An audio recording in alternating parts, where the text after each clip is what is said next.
Well, hello, Christopher.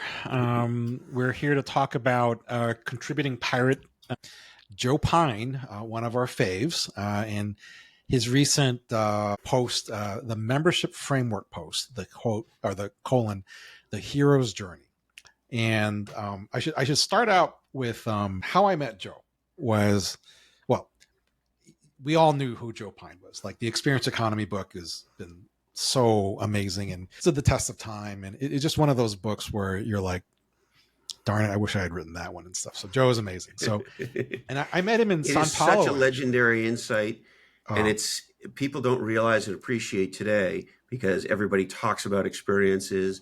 In the tech industry, we moved from talking about UIs, user mhm. interfaces, to UXs, user experiences. Of course, most recently, the folks at Qualtrics coined the term experience management Yep. as a critical thing that companies need to do and built a whole new category, not just of software company, but of kind of uh, discipline within inside companies where Mhm. they do manage and measure and improve the experience over time for employees, for customers, et cetera, et cetera. And the thing people have a hard time knowing or remembering, Joe wrote this book, The Experience Economy, long before Apple became the Mhm. Apple that we know Oh, today, yeah. long before Starbucks became the Starbucks that we know today. And so today, when people use the word experiences, they use it like it's always been part of the vernacular. When in point of Yeah. fact, go back to the late 1999. 90s. That's when he published it. Right. So in Before the dot-com boom. 1997, Yeah. in 1997, nobody was fucking talking about creating great experiences. I can No. promise you. Yeah. And so Joe and his buddy Gilmore are absolute visionaries. Hmm. And I no word of a lie. Joe Pine is one of my heroes. It's not to keep nerding out about his stuff, but like a lot of business books get dated over time. The case studies don't work after a while, or the frameworks get out. But man, his stuff, like it's just as you said, timeless and robust. And he has both kind of an academics credibility and strength, but also a deep, practical sense as a practitioner, as someone's been in the arena helping clients, and so like it's just, yeah, totally And exciting to be talk jamming about about this. thinking. So yes, yes, Man, do I yeah, appreciate the thinking. Some real thinking yeah. and research, and I mean, some freaking thinking. A massive, massive contribution. As Well, big a contribution as almost anybody's made yeah, to business thinking.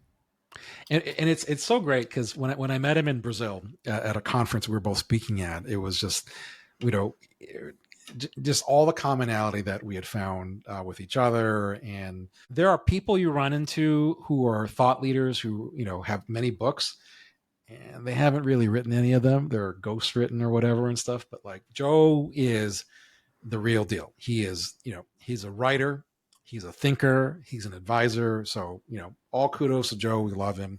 Joe and, as you said, his partner Jim. But it's really remarkable. So I think we were just delighted to be able to have him included in our contributing pirates. His whole context for the hero's journey, like in many respects, the deep, deep level of truth that feels like to the depths of your soul that he is telling the honest to goodness truth, because every great story is made up of the hero's journey. Like you think of every blockbuster movie out there, certainly any kind of sci-fi one, the Lord of the Rings. He mentions hobbits here, Star Wars, all of the Marvel stuff. It's everything is a derivation of the hero's journey, which is why I think the harmony runs very deep within you to your bones. But it's so exciting to apply these in a business context because you know we love category design, we love strategy, we love all things business, but not everything resonates as deeply as I find this idea of the hero's journey does. And he barely mentions super consumers, but like, he explains the hero's journey is in fact the super consumer's journey 100%. And in the same, if you love Tolkien, right, the fascinating part of the Lord of the Rings narrative is just that different heroes in the Lord of the Rings story, whether it's Gandalf the wizard, Aragorn the king, and you can pick any of the ones that are above.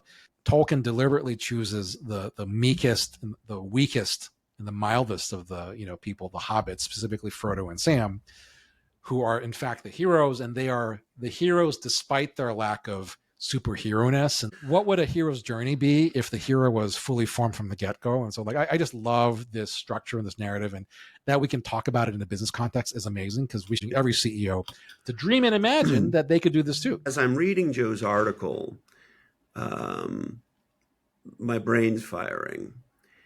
And what's firing, what the dots I'm connecting, Eddie, are one of the key learnings we did, or we got when we did Snow Leopard, right? Because when you got the research data from Nielsen on the top 500 best-selling nonfiction books of the last, was it 20 years, 25 years, Yep, something like 20 that? years, yeah. 20 years, that's what I thought. And we started to have a series of ahas as you and the category science team that you lead started to root around in the data. And of course, one of the very obvious first ones was the number one category, mega category for nonfiction books is personal growth, personal development. And number two is personal finance. And if I remember correctly, biographies are somewhere around number 430. Right. So no one cares Absolutely. about Abraham Lincoln, and everybody cares a lot about themselves. Mm-hmm. Mm-hmm. And that has stayed with me ever since. So much so that even in the B2B space, I'm reminded all the time to remind myself and others that there's a person who buys this stuff. Mm. And here's the aha, B2C or B2B. Each individual is the hero in their life story. And each individual is starring in the movie of their life all day, every day. It's part of why social media has become so important, right? Because I can actually star in my life and have an audience. And the reality is, as we all go through our life, we're the star of the show. And so as I'm reading Joe's work here, what I can't help but thinking of is, and let's talk about customers, potential super consumers, clients, etc. for a sec. In whatever we do, whether it's crafting experiences and transformations or the category designs that we create to hold those things, we have to be deeply grounded in the hero's journey of the person or persons we are trying to serve, and understand when we communicate with them that they are the hero, right? Yeah. What did we say in Snow Leopard? Books that make the reader the hero win, nonfiction books. And to go to fiction books, the interesting thing about whether it's the Narnia stuff or the Tolkien stuff, there are, like you said, there are lots of heroes in those books that come in and out of the story.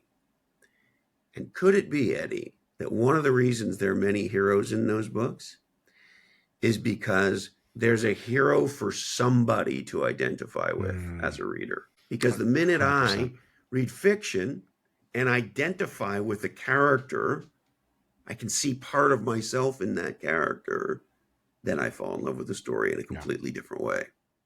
Well, what you described is it's like such a better way. Like I'm having regret of like I should have written super consumers differently or better with it. But like when you can identify a hero and you can see yourself in them, and that it makes you want to be like them, that's one super consumer converting a regular consumer into another super consumer. I always talk about the you could triple the category for tequila by just having somebody who knows what great tequila is and understands how to savor and sip it, and what to buy, what not to buy. There is some other guy or gal that is looking wistfully, longing to be like that superhero, but they're holding a margarita in their hand and they don't know how to get from to. And that's the whole hero's journey is, seemingly like Luke Skywalker saving the universe is a very far cry from like, I'm drinking a margarita, how do I get to a super ding dong reposado out there? But the structure works the same, which is why I love what he's written out here. It also, if you've seen the explosion in entertainment around what you might call how-to shows or behind the Mm-hmm. music shows, whether it's the shows about the couple that start a farm, or all of the chef shows, the chef contests, the Mm-hmm. Beat Bobby Flays, and all the behind the music stuff, all these things, right? People, if you like a topic, you're ready to go deep in it. And this is the insight of super consumers. And it's also, I think, the insight Joe's pointing us to here, which Yes. is, if you're somebody who's drawn to something, in his case, an experience or transformation, then you see yourself as a hero in that Mm-hmm. experience, Mm-hmm. and you're drawn to it over and over and over again. Yeah. That's why people like to watch the same things and do the Yeah. same things and go to the same places on vacation and eat at the same restaurants, etc. Your whole point about reality TV, and I remember one of my clients was saying like he can't watch an Extreme Home Makeover and not tear up a little bit and cry. Like I don't know, it just moves him very deeply. And then like, you think about perhaps, not as popular now, but American Idol was a juggernaut when it first came out, and this whole idea that there was a superstar musician or singer or pop star just waiting in the wings for their big break was amazing to think about. And you think the show is dead, and then I caught there was a guy from Hawaii on it, Ian Tongi, and he sings this song, and it's to his dad who passed. And then literally, I forget the judges, like whoever they are now. Like there's these two dudes, and then I think Katy Perry was the other one. The dudes are crying like halfway through it. They're Yeah, just bawling, and it is exactly that. Like the lead head here when he talks about make your customers heroes. Like I can't tell you how simple those four words are, and yet how resistant so many companies are to doing that. And as you said, they're like, no, no, no, I'm the hero. The CEO, and am the it's hero. true in the B2B space. I say this to software marketing teams and software CEOs. Who gets promoted when they buy your software? Who loves your software so much that when they leave their current position at their current employer and go to a similar position at a new employer, insists on bringing your technology with them in that new job because they can't be successful like they want to be without you? Who's that? Because if we don't have that, we don't have shit. The other thing I want to say, Eddie, before I forget, about the American Idols and the home stuff and all of that stuff, and I love some of that stuff too. But if you go back to American Idol for a sec, so I think one of my all-time favorite contestants, and it might have been The Voice or American Idol, I don't know which one, but it's a guy who I think is in his late 50s, maybe early 60s, who's a music teacher from the UK somewhere, a smaller town in the UK.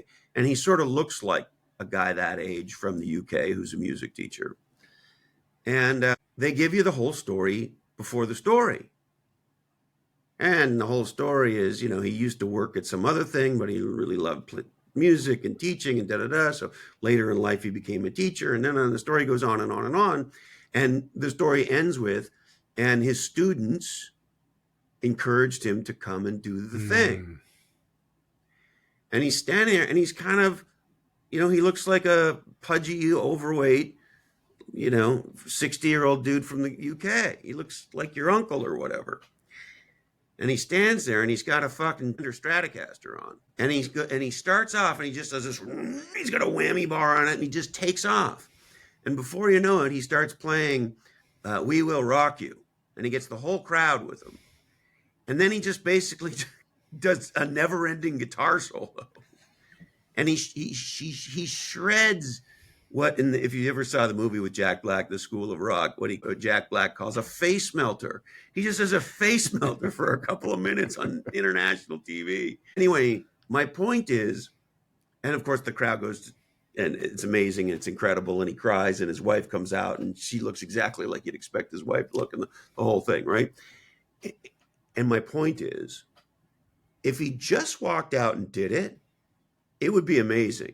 And he certainly didn't look like a guy who was going to do that. He was not dressed like Slash or, Whiskey Myers or I don't know who.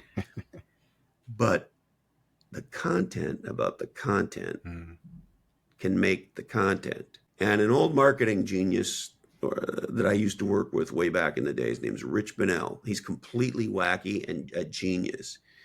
He used to sit there in meetings and people would talk, and he would sit there and get madder and madder. And he'd go, make me care. Make me care.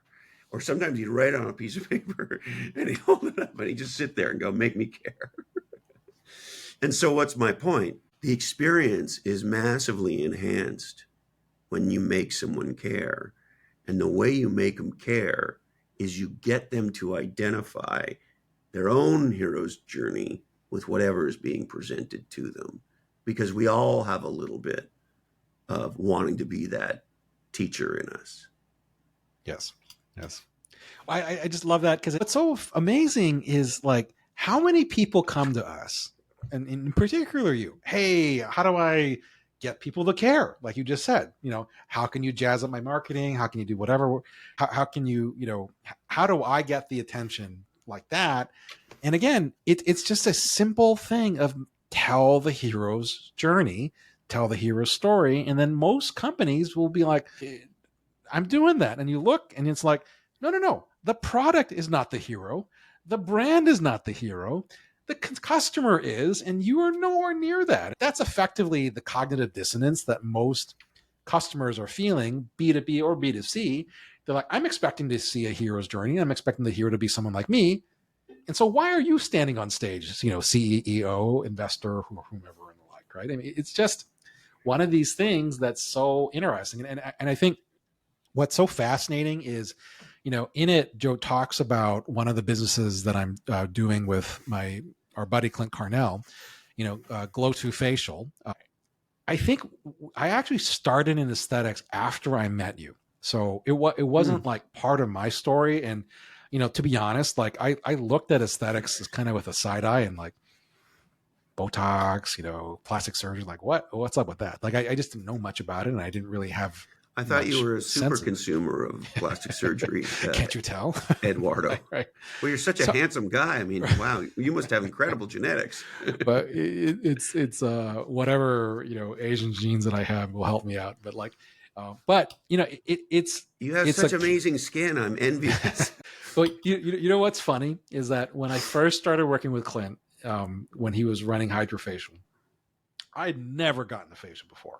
Right. And you've spoken at their national sales meeting and the like. And so I don't know. Yeah, I got a facial for the sales meeting. I'd never had one either. Never had one either. Okay. So dudes like us never had one. And then what did Carrie say when you told her you were going to speak at this event? Well, you got to have a facial. Well, I think if I recall, and she had heard of the company, right? Oh, yeah, of course. No, she was impressed. And she said, now I remember exactly what she said. She said, look at you. You've never had a facial and you're a dude. And they're going to pay you money to come speak at their internal conference. She's like, look at you. You've never even had a facial. She's like, you don't even put on sunscreen or moisturizer. You don't even do anything. That's like, me. Yeah, well, I'm a dude. That's us. It's so funny because like when I started working with Clint, I was just like, this is a big learning curve for me because same like you, like I know engagement in the category beforehand. And then Kristen was like, okay, let me just simplify this for you. Like every time you have a presentation on stage, you have a big speech, you go on TV, get a facial. I was like, I can do that. It was just one of those, like, I'd never thought about the context. And what occurred to me was like, most of beauty cosmetics, they are covering your face and hiding from the world what you actually look like. And the part that I appreciated about what these were and the truth that they had was like, you can actually look great with a glow without any makeup. And in part, you're facing the world the more you than you've actually probably ever been, because it's the best version of your skin, the healthiest that you have there. And the glow is from yourself, not from, Christy Brinkley or some other celebrity saying you need to look like me, so cover your face, darn it. And I just found that so meaningful in a way that I had never really thought of beforehand. Eduardo, if you had told me when we met, or if you had told me when we first started working together, that you would become both the co-creator and the co-creator of the POV and primary spokesmodel for a facial company. That was a great POV you just laid down. There was another interesting thing for me personally about Joe's article. At the very beginning of his article, he mentions John Jurdy. Experience design is the design of time, as I learned from the late famed architect John Jurdy. Thank you. A dramatic structure shows how the complication or intensity of an experience changes over time, rising up to a climax and coming back down again, and thus do experiences become memorable. So I read that, and I almost fell over. And the first thing I thought was, well, no kidding. Of course, Joe Pine learned at the feet of the legendary John Jurdy. And I got to know John quite well, and his team, and his daughter and his wife. He was down in Venice, California, in LA. And John Jurdy was one of the most famous architects of his era. He died a few years ago, fairly recently, that most people don't know, but everybody who's anybody in the design world knows. And the reason for that is John had, and to just get to the punchline, he became a client of mine, and then he asked me to join his board. And so I served on the board of the Jurdy Partnership for the better part of 5 years. Yeah, and I spent a whole lot of time down there with him and his team. John had an extraordinary disdain for snotty, rich, exclusionary architecture. He wasn't a big fan of architects who made places like the Guggenheim and all of that sort of stuff. Not so much. He thought architecture should be for everybody. And John Jurdy is probably most famous in the United States for two things. The first, we could play a game of trivia here. John Jurdy designed the most visited place in the United States of America. What do you think that place is, Ed? Most visited place in the United States of America. More people visit this place than any other place in the United States of America. Man-made place. I don't know. The Great Mall of America. Oh, it's funny. Joe lives in Minneapolis, I think, so that's right. And John Jurdy, to the best of my knowledge, was the first designer ever to decide you could put a roller coaster inside and essentially an amusement park inside a shopping mall. And of course, it's in part of the country that's fucking cold, right? Yes, indeed. The other thing about that anticipatory piece of it that you were just mentioning that Joe writes about, there's a reason you don't typically take an elevator to the top of a roller coaster and get on it and then just go down. You go up, and you go up very slowly and slowly and slowly and slowly and slowly. And it's the going up that makes the going down. So John, his story of category design is actually quite fascinating. So the story goes like this. Through a mutual friend connection, I ended up meeting Jennifer Jurdy, his daughter, who's also an extraordinarily gifted designer, more on the graphics side. And so I met John and the team. And what was going on was John invented the category of experience design in the architecture world. And he perfected this thinking because the other thing he's most famous for in the United States is he's the designer of the 1984 Olympics in Los Angeles. Oh. And his mission was to make LA feel like one connected thing because the event was going to be spread around the city. And he tells this story that you'll love. So early in his career, he'd been hired by Peter Uberoff, who at the time was the mayor of San Diego. Mm-hmm. And John did the big project in downtown San Diego. I forget the name of the mall. It's an outdoor mall. I've been to it. That helped revitalize downtown San Diego and make Uberoff very successful there. So Uberoff becomes the chairman of the U.S. Olympic Committee, and they get down to 5 or 6 designers, and Uberoff invites Gertie. So Gertie comes in, and this story was told to me by John himself, and he gives this, and, John was kind of an old stoner, and he would sort of talk, kind of talk like this, and so I went in there and I gave this presentation about how we could use this imagery and these kites and flags. And he goes on and on and on about what sounds like a crazy idea. And they said, I'll just sit there. Nobody says anything. And then I'm done. And then I walk to the door and I'm walking down the hall and I think, oh, Gertie, you really fucked that one up, didn't you? And I'm standing there waiting for the elevator. And then Uberoff comes running down and he says to him, hey, John, did you mean any of that stuff you said in there? And John told me, Eddie, in that moment, I had to decide, did I have the courage of my conviction? Did I mean my different? Because he presented the most wacky, crazy idea, because that's who John was. And John decided that maybe the right thing to do was to say no and get another chance. But he wasn't going to do that. So when Uberoff said to him, hey, Gertie, did you mean that shit you said in there? John says to me, I thought about it in that moment. And I looked at him and I said, yeah, Peter, I sure did. And then Uberoff said to him, I don't care what any of those other people have to say. I'm the chairman. You're hired. Amazing. How amazing is that? And then, so here's the category design story.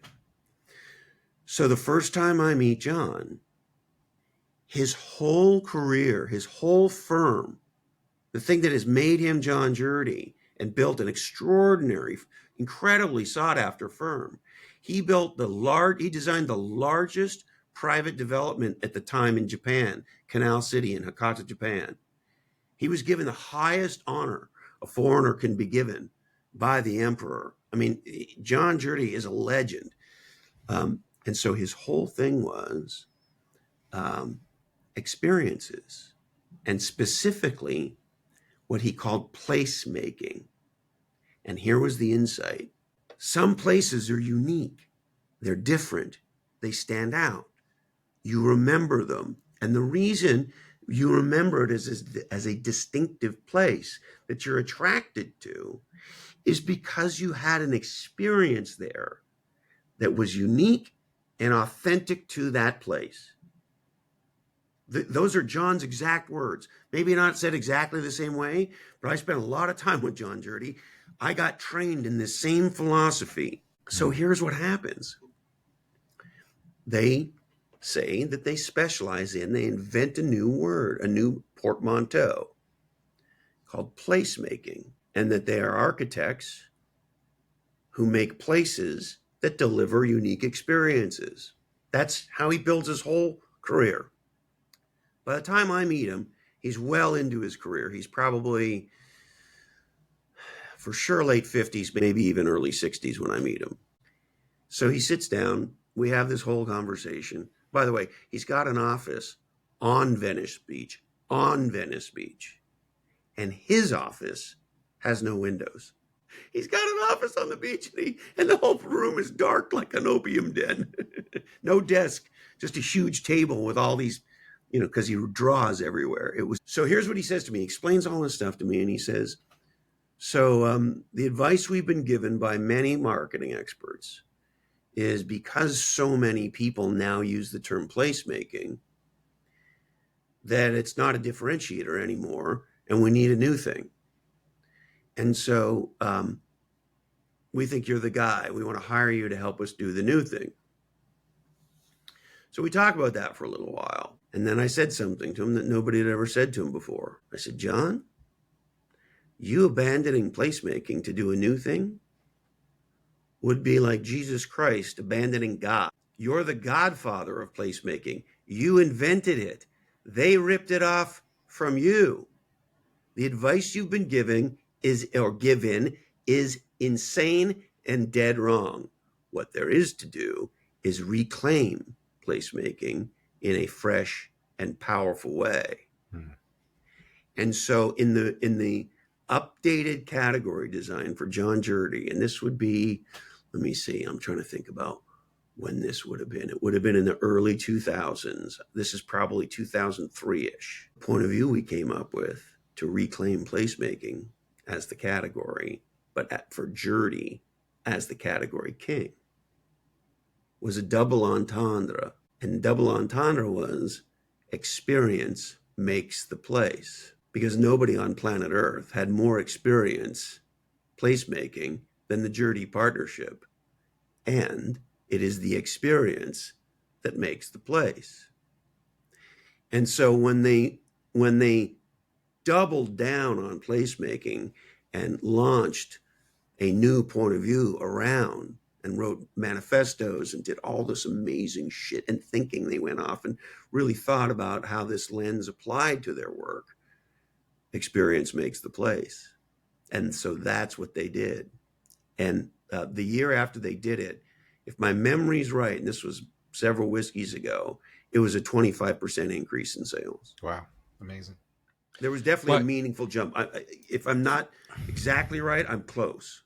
But you know who needs John Jurdy now is Starbucks, because I think, Trung Fan on Twitter did an amazing breakdown of the Starbucks business, and I think the line that I was so jealous that he had written was, Starbucks may be one of the few companies that created an experience economy company and has gone back to a product. Some of it is founder problem fit. Howard Schultz, great not he wasn't the founder of Starbucks, but created what we know it to be today. And as amazing as he is, succession planning, not so good at it. He's been in and out of the CEO role a couple of times. And the guy that's running it now, an ex-McKinsey guy, an ex-Reckitt Benckiser guy, I'm sure is very, very smart. But, Reckitt, Benckiser, and McKinsey, they're not really places that know how to do experience economy point of views. And they're not really hero making businesses either. It's really about production and efficiency, best practices, benchmarking.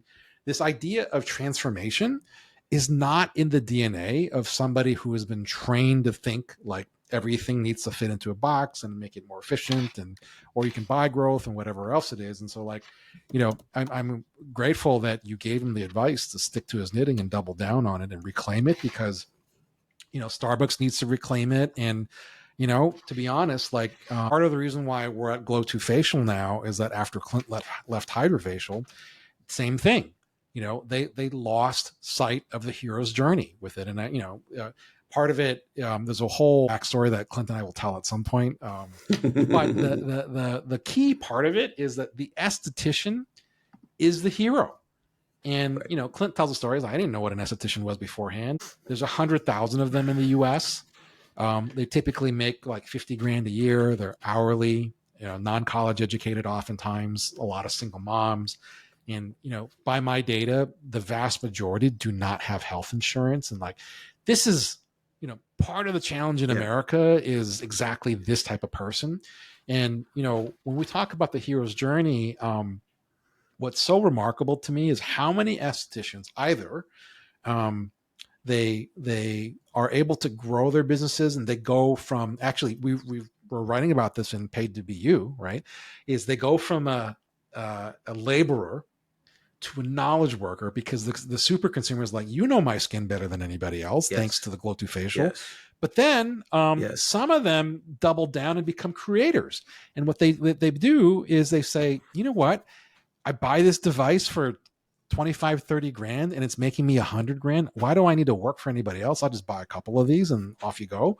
And then some of them have become massive entrepreneurs. I know somebody who's gone from, they were a waitress to an esthetician, and now they run a team of 16 people, multi-million-dollar business and enterprise there. There's a woman, Alexis Kowalski, who lives not far from me, but she went from, I went to esthetician school. I couldn't get a job at a derm, so I had to make my own way. So she became an entrepreneur, because, it was not a way up, but a way out, as you often say. And then Christopher, she comes to me, and, I'm helping her out as part of the business. And, she's like, well, I think I'm ready to expand. I'm not sure if I am, but I'm not really financial. I'm like, I'll take a look at your books, So I look at it, and then I was like, Alexis, number one, did you know that you make more money than the dermatologist probably that you were trying to get a job with? And number two, your business has operating margins that are like Microsoft. Like, and she was just like, what? And I was explaining to her, like, you run an extraordinary business, and of course you are ready to expand. And what, and she didn't need me to run the math, but what she needed was an atta girl, you got this, we believe in you, and look at how awesome you are. And so she's actually gone from, now she has multiple devices, she's got multiple employees, and then guess what, she calls me a few months later and says, Eddie, guess what happened? I'm like, what? She's like, I took your advice. I'm like, oh good. In my mind, I'm like, she expanded to a larger room with, or a new facility, a new lease, whatever, hired a new person. She goes, no, I bought a building. I was like, what? And then immediately I started to panic. I was like, I don't think I told you to do that. Like, I wasn't like taking out a mortgage or whatever. But she was like, no, I was looking in my super geo where all my best customers are. And I was like, you know what? I so believe in what I'm, my business. Eddie told me that I have the financial wherewithal to do this. And why would I keep, being constrained by somebody else's real estate, having a landlord and whatever? And so she bought a building. She's working on building it out. She's going to have, it has 4 treatment rooms. She's going to take a couple and rent out the other couple. And I was like, man, you really ran with this. But she is now a creator capitalist, just like anybody else. And not only on the analog side, but on the digital side, she's got 25,000 plus followers on IG following her and her advice and whatever else it is. And you know what's kind of amazing on the hero's journey, and you talking about how aspirational it is, like, I've met a half dozen other women, mostly women, these estheticians in Chicagoland, who specifically cite Alexis as the reason why they had the confidence to become creator capitalists on their own. And they've got, I get emotional talking about this because I don't know that I've ever had a category or business where this kind of transformation has been that obvious and that quick. But like, there's like a half dozen other women who are like, thanks to Alexis, I quit being an employee. I went out on my own and I make 6 figures plus now, and I'm just getting started. And these women, they help each other. And they all recognize we're all on the same journey. And the people who are farther along in that diagram that Joe has laid out always reach back out and say, this is how I did it. These are the watch outs that I had. Throw down the rope. They are not competitive with one another. And I've never really seen this before. And part of the what gets me so excited about this is, Christopher, in terms of BHAGs, like, and Clint's, Clint, he's a big thinker and this and that. And even I shocked him. He was like, what are you thinking? And I'm like, I think we can unlock $1 trillion of lifetime value. And he was like, billion? I'm like, no, $1 trillion. And he was like, what? And you walk through the math, and it's not that many super consumers because they are all on this journey of discovery for, what does their best face forward look like? And then the esthetician is on a concurrent journey of, how do I become a creator capitalist, not just an hourly worker? And you smush those two things together. You have customers and you have partners, and they're going to create the category together to unlock all this amazing value. And I think in a way that there's so much abundance, everybody benefits along the way. It's really remarkable. Like, I don't see any pie stealing of any kind. The pie just keeps getting bigger and bigger. And I think that's a credit to, Joe capturing it and memorializing it in, his whole hero's journey post here.